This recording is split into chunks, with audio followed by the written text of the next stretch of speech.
Hello, everyone. Welcome back to the Sportscast. I am your host, Steven Avalos, alongside my good friend, Marissa Dorr. Hi. And my dad. I see it on the introductions. I've been pushed from second to third. Oh. Is this because she had a better winning record than me this year? Oh. So I kind of just get pushed out of the way? Is that the way it's going to be? I think you still had a better record than her in both things. Oh, I did? Yes. I had a better record? Yes. Okay. That's my dad's sound effect remote. That is the only sound effect you'll hear today. And I hope it stays that way. But anyways, so now that the regular season is over, we're going to recap how we did for the season. But of course, got to go into how we did last week. So Marissa, you went 10-6 straight up, 7-8-1 against the spread. I went 12-4 straight up, 9-6-1 against the spread. Dad, you went 13-3 straight up, 6-8-1 against the spread. And so for our final regular season records, I finished 169-86-1 with a 660 winning percentage. Straight up 125-125-6. You could kind of say that's 500, but like winning percentage wise, that's 488. Marissa went 151-88-1, which is a 629 winning percentage. 114-121-5 against the spread, which is 475.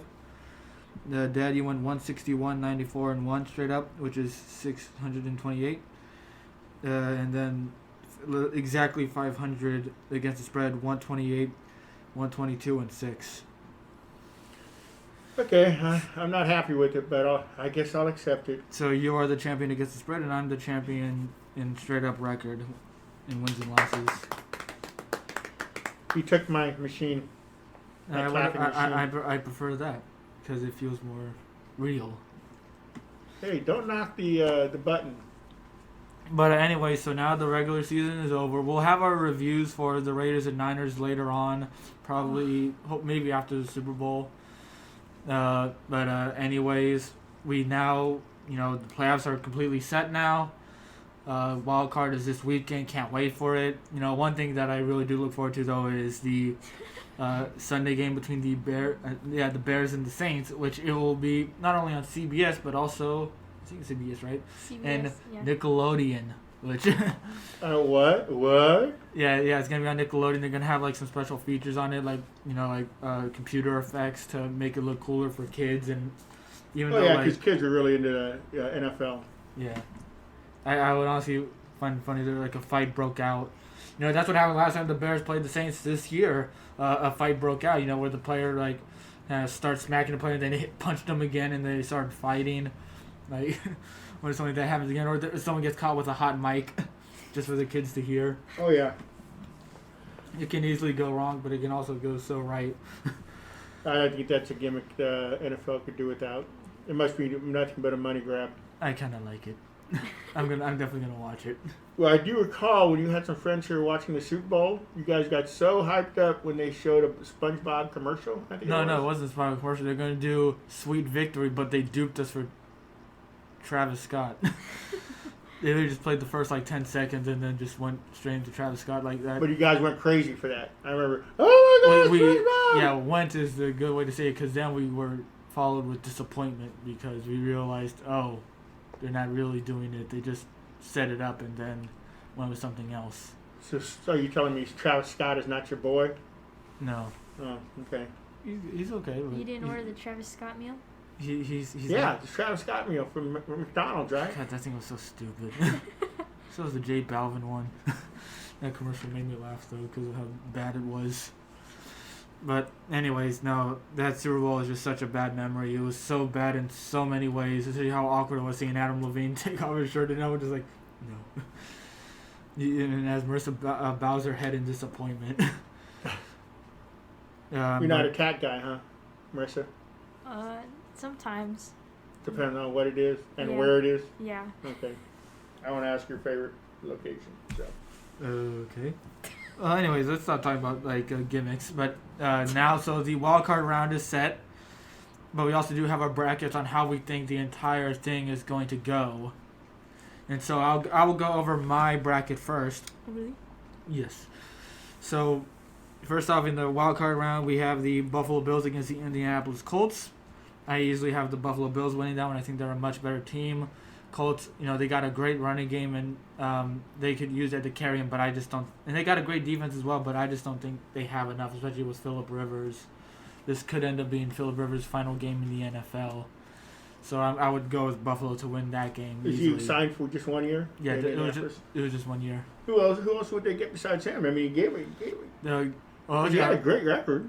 Yeah, but he's also older too. He might want to just call it quits too.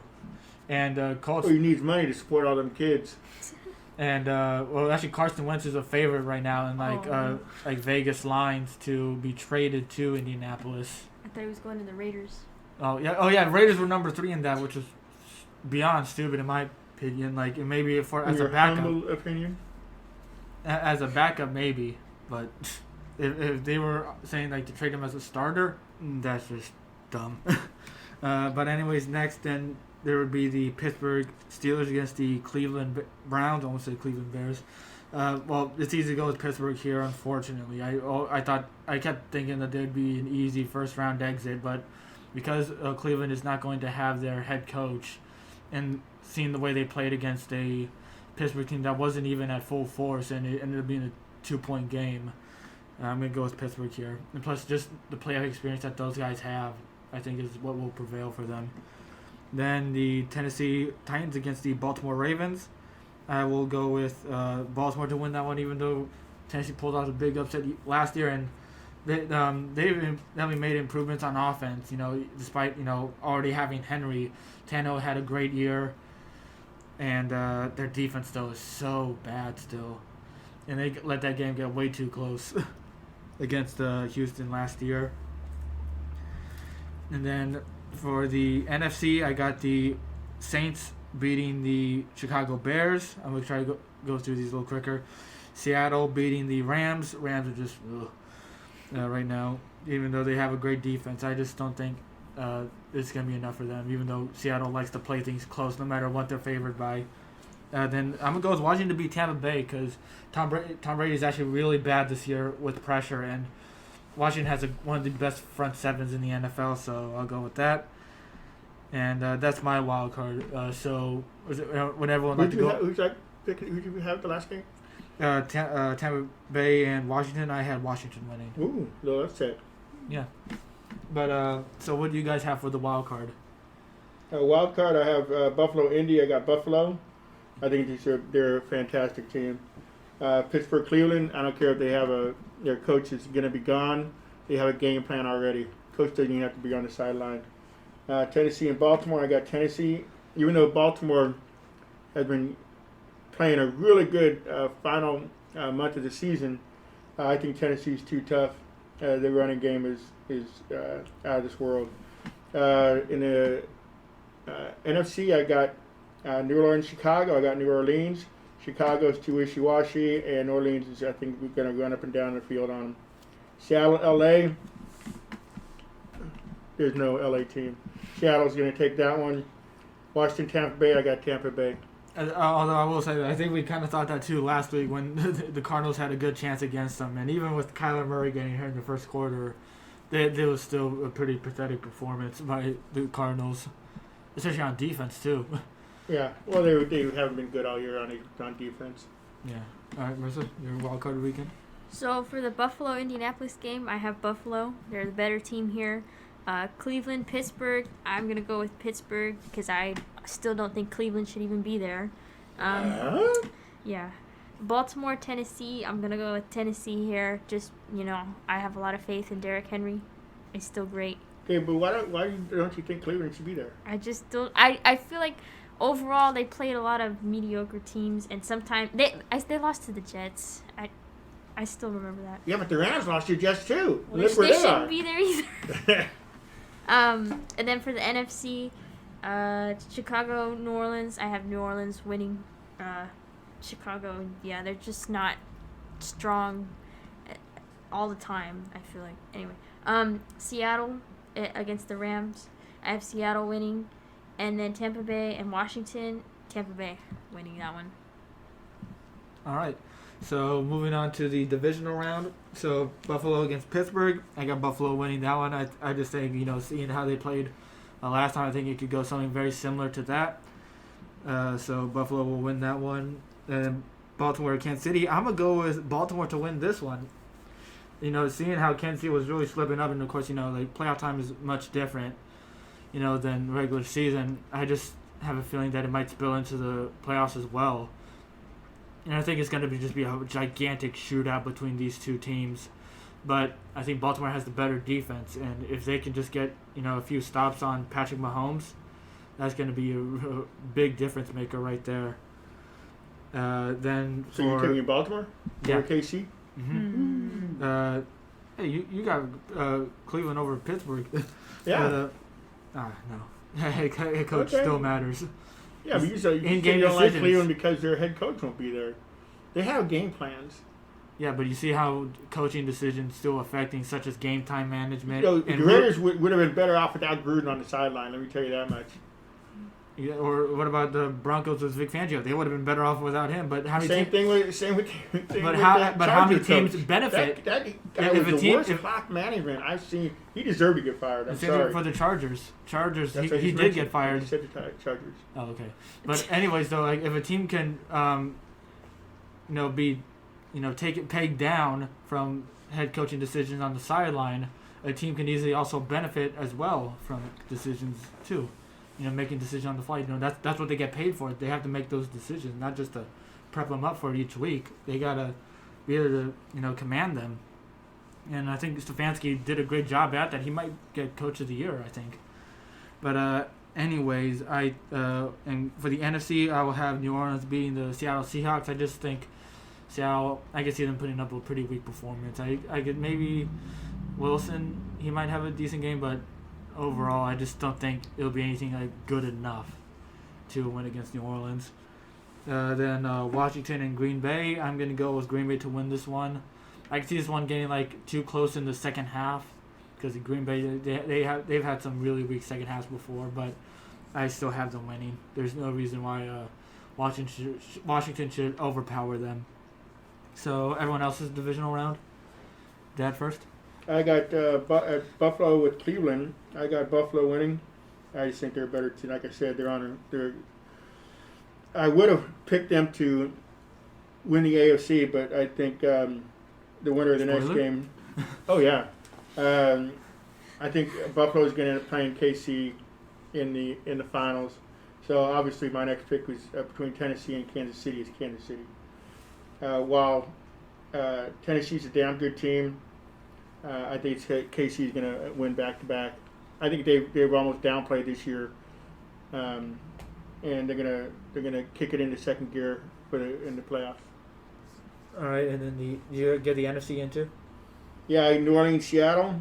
I got Seattle winning, and Tampa Bay, Green Bay. I got Green Bay winning. I do think they're gonna outscore Tampa Bay. All right, Marissa. So for Pittsburgh and Buffalo, I have Buffalo winning. Yeah, they're still just a really good team. And then Tennessee and Kansas City, gotta go with Kansas City here.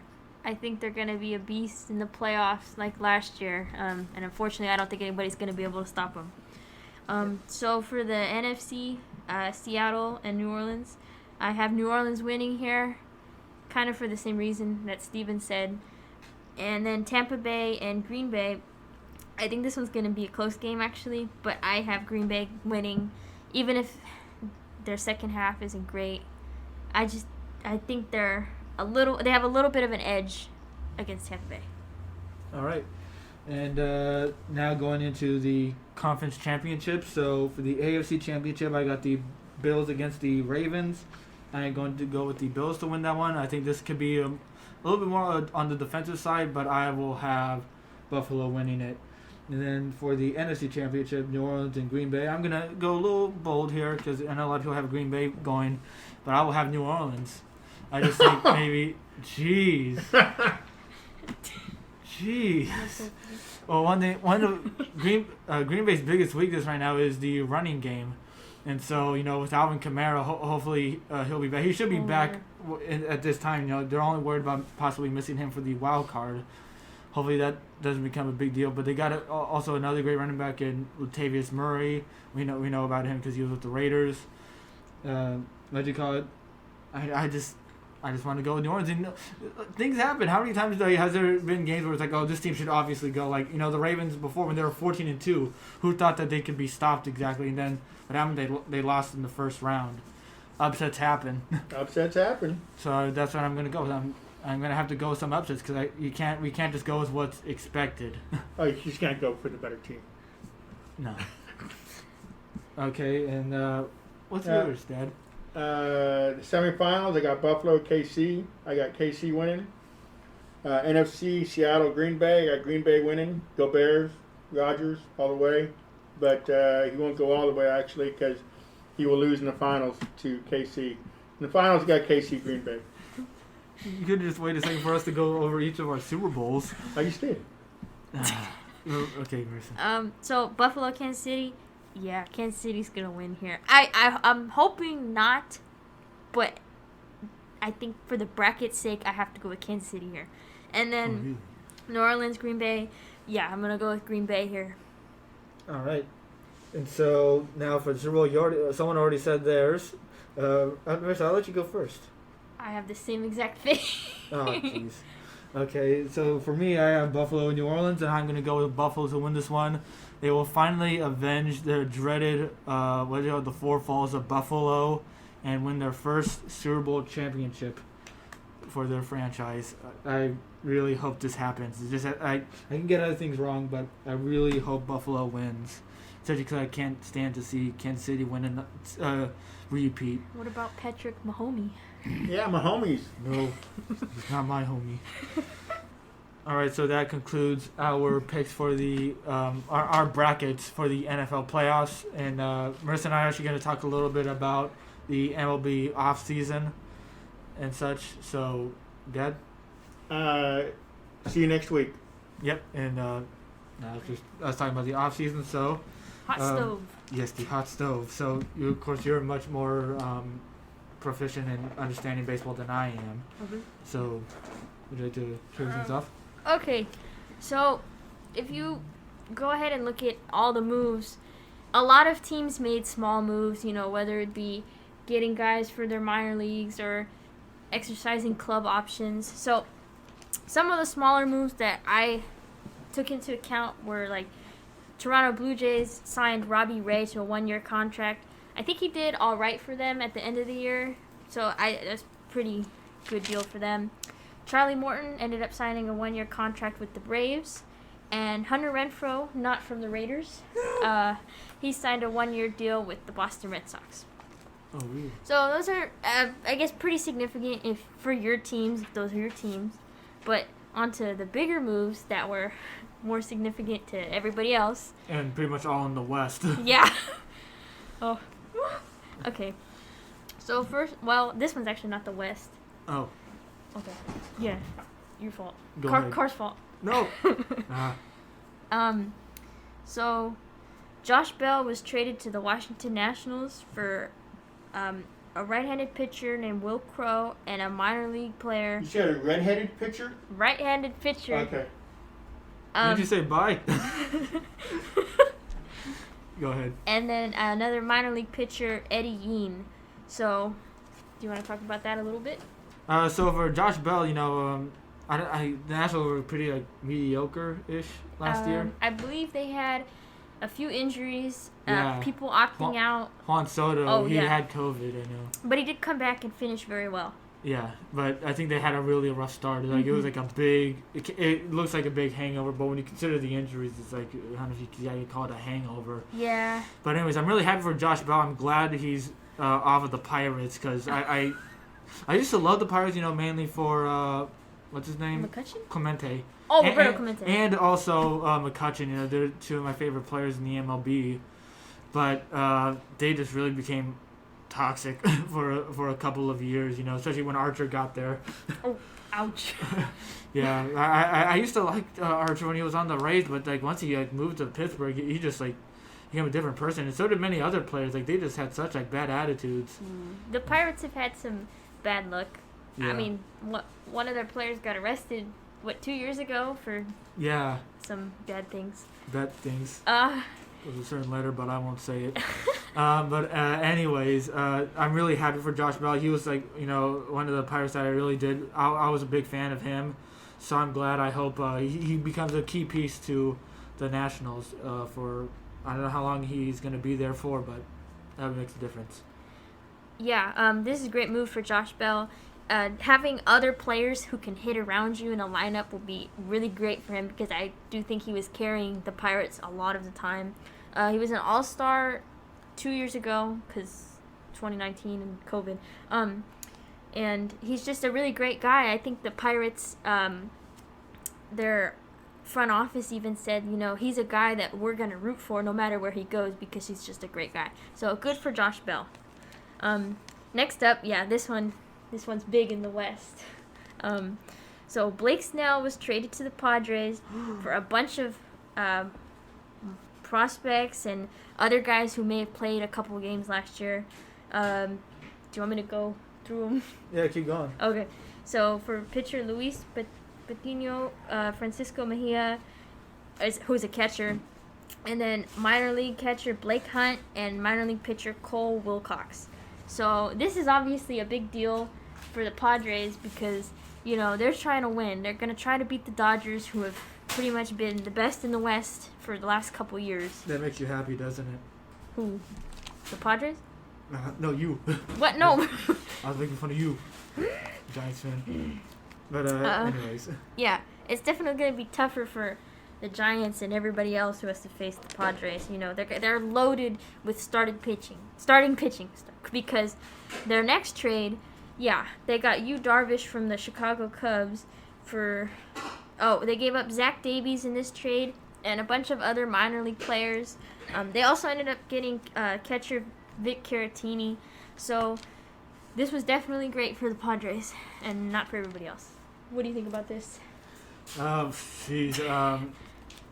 It's a lot. It was a lot to process. The first Blake Snell one is like, because you didn't even really hear that many talks about it. You knew that he probably wasn't going to stay in Tampa Bay, especially after the boneheaded decision they made in the World Series. But he didn't know where he was going to go. And San Diego, they were a team with so much potential last year. They still fell short, but they are a really good fighting team. They already had a great offense, and a great thing with Machado, who, between him and Harper, I'm not a fan of either. Machado's made the better part of his deal because he at least has good chemistry with a lot of that team, and he's at least a key, unlike Bryce Harper, who just flashes every once in a while. I agree. Their contracts are so ridiculous still. Oh yeah. But anyways, I think it's a do or die move for San Diego because if they don't succeed in a couple of years, they're going to have to go into a large rebuild, and it's probably going to last a long time. So like I said, it's do or die. Those are their only options. Padres fans are used to it. No, just kidding. They're definitely in the win now mode. But I do believe that they still have some of their prospects because they had a lot of depth in their farm system. So there's still a lot of key free agents out there right now. Trevor Bauer, JT Realmuto, Marcus Semien, Liam Hendricks. Which leads me to my next point. The moves that the Giants and the A's have made.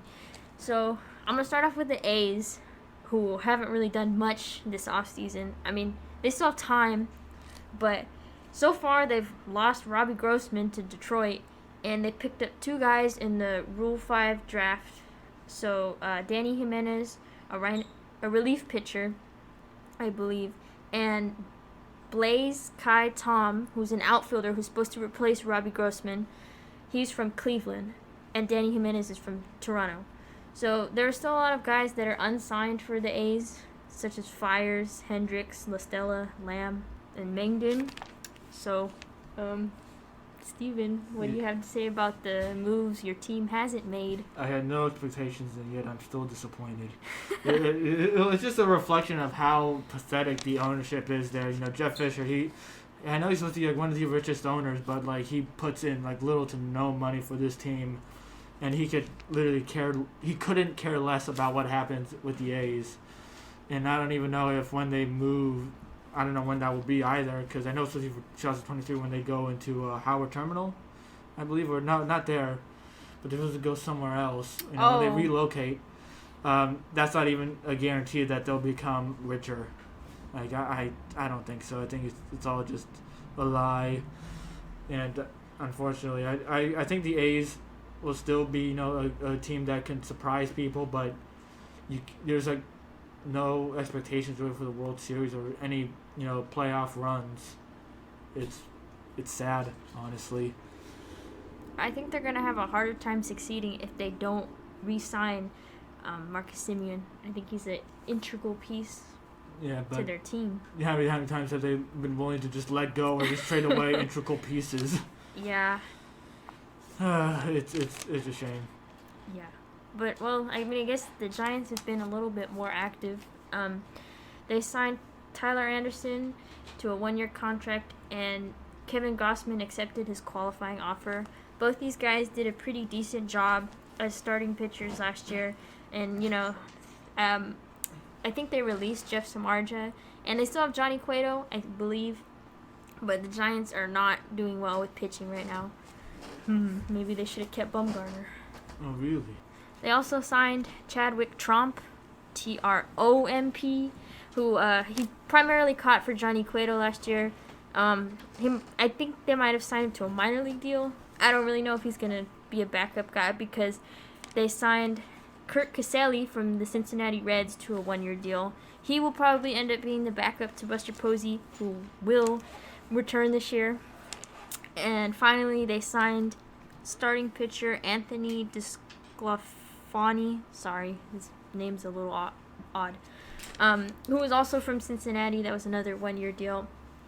All of these guys from Cincinnati seems to make fans think that somehow Trevor Bauer will come here. I don't think so at all. But the Giants are just making little moves. They're clearly in a rebuild mode, no matter what they tell you. So that's pretty much it going on right now for the hot stove. All right. So really interesting going on here. With COVID and all, it's hard for a lot of moves to be made. But Padres and Dodgers soon. I think they plan on making some moves later on. They still find a way to make things exciting, which is really nice. Picking up for everyone else, especially the A's.